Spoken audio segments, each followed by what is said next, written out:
Sofi Producciones, en esta segunda temporada, les presentan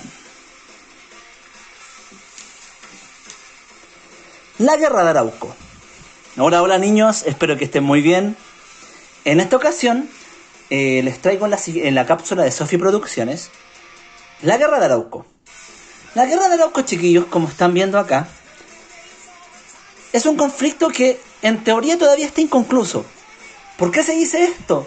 Porque los mapuches siguen en conflicto. No se ha ido el conflicto en que ellos han estado, sino que lo han mantenido de una forma permanente.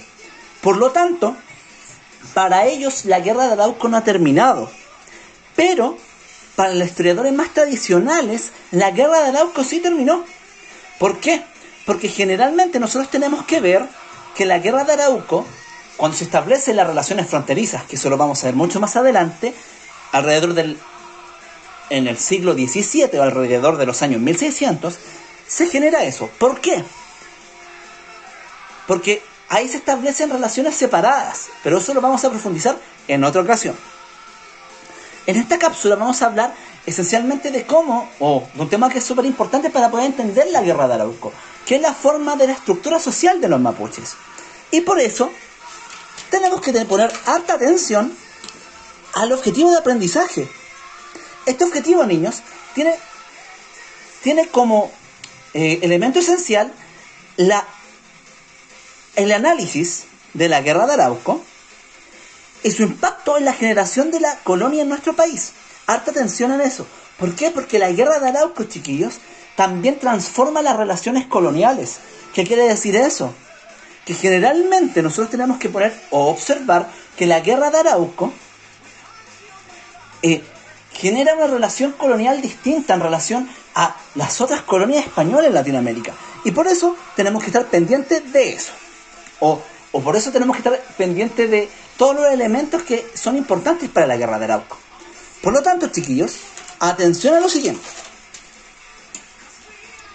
Primero, tenemos que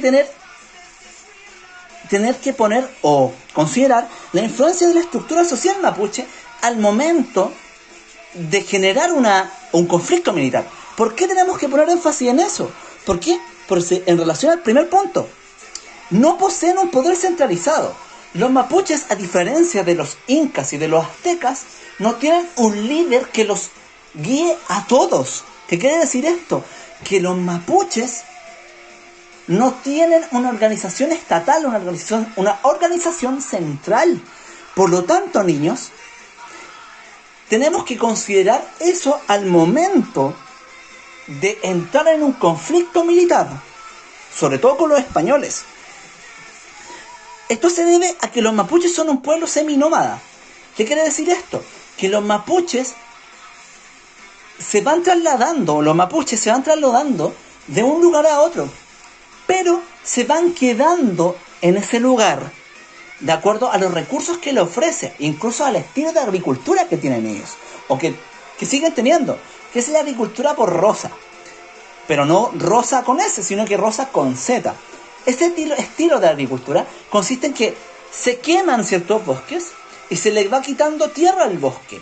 Por lo tanto, niños, tienen que considerar que los mapuches van rotando de territorio de acuerdo a las necesidades que van teniendo. Además, este es un pueblo seminómada porque no requieren de una mayor intervención sobre el ambiente para poder sobrevivir, debido a que el sur de nuestro país, incluso las zonas centrales en esa época, tenían mucha lluvia. Por lo tanto, chiquillos, los cultivos se riegan solos. Por lo tanto, no requieren de un mayor grado tecnológico para poder desarrollar esta actividad.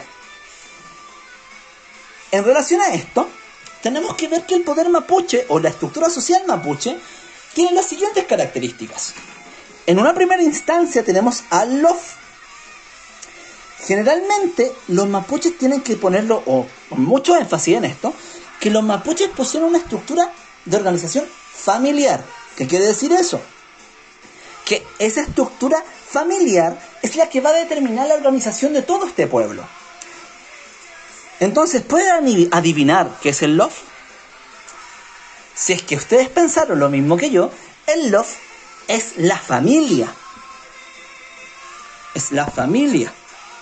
Por lo tanto, la familia, chiquillos, es la estructura base de los mapuches. El LOF, las organizaciones familiares cercanas, son la base principal de la organización mapuche. Cada LOF tiene un líder, que es el lonco. El lonco es el líder económico y administrativo de cada LOF. Se le asocia generalmente... ¿A qué podría asociarse? ¿Quién tiene mayor autoridad dentro de la estructura familiar? En este caso, es la persona con mayor experiencia, la persona más vieja del hogar, es quien tiene el poder dentro de esto. ¿Pero por qué? Porque éstas tienen mayor grado de experiencia. Si el lonco es el líder económico y político y administrativo del LOF, ¿qué vendría a ser el toqui? ¿Qué tipo de líder tendría que ser? Los mapuches son un pueblo guerrero, un pueblo militar. Por lo tanto, el toqui es el líder militar del LOF o de cada organización mapuche. Era elegido como el más fuerte de esa organización. Él es quien lidera las fuerzas militares del pueblo mapuche. En relación a esto, también tenemos que tener en consideración los otros tipos de organizaciones. ¿Qué quiere decir esto? Que esta organización se basa esencialmente en el regue. Cierto que están el LOF, que son las familias. El regue, ¿qué podría ser relacionado con el LOF? El regue es la unión de una o dos familias, o sea, una organización de clan familiar, que están relacionados entre sí, que tienen un antepasado en común y se van uniendo en relación a eso. También el regue tiene un significado mucho más místico. El regue es el lugar donde los mapuches también van a purificar las fuerzas de la naturaleza o sus propias fuerzas.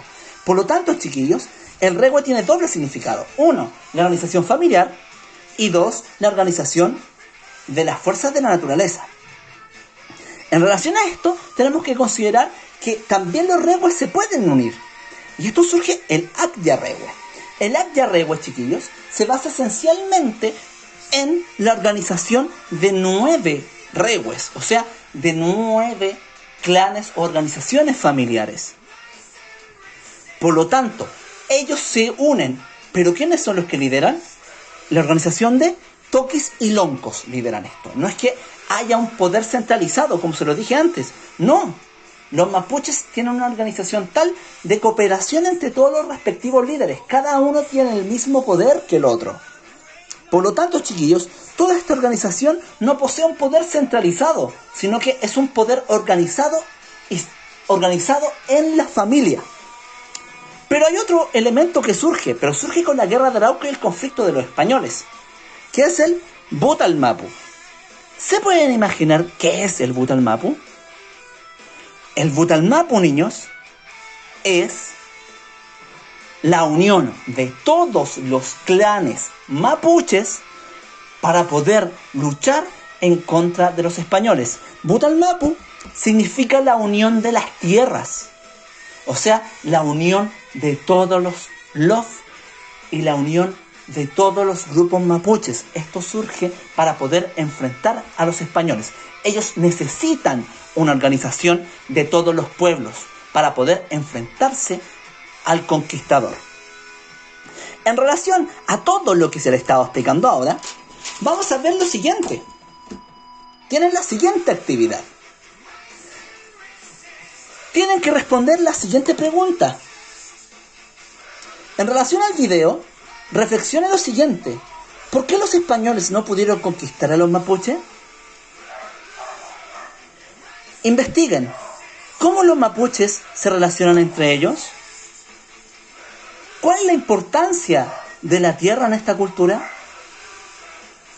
Todo esto, niños, quiero que lo hagan a manito. Le tomen una foto y la suben a Edmodo. Pero de esa forma tienen que hacerlo. Sin quitarles mucho más tiempo, espero que estén muy bien.